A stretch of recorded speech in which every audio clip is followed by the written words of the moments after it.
السلام علیکم دوستو۔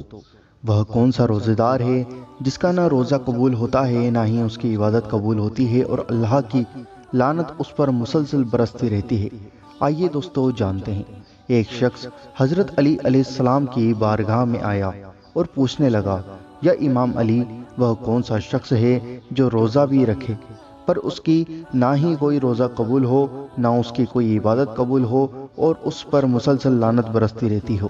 یہ سوال سننے کے بعد حضرت امام علی علیہ السلام نے فرمایا، ایک شخص وہ انسان وہ ہے جو رمضان کے مہینے میں روزہ رکھ کر دو کام کو انجام دیتا ہو۔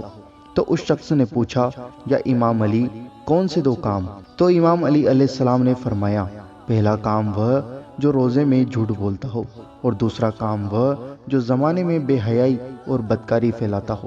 یاد رکھو، جو انسان رمضان کے مہینے میں بے حیائی پھیلاتا ہے، بدکاری کرتا ہے اور جھوٹ بولتا ہے تو ایسے شخص پر اللہ کی لعنت مسلسل برستی رہتی ہے، اور یوں ہی اس شخص کا نہ ہی روزہ قبول ہوتا ہے اور نہ ہی وہ اللہ کی رحمت کے قریب آتا ہے۔ دوستو، آپ نے دیکھا کہ جو انسان جھوٹ بولتا ہے اور جو انسان بے حیائی کی کام کرتا ہے تو اللہ کی لعنت اس پر برستی رہتی ہے۔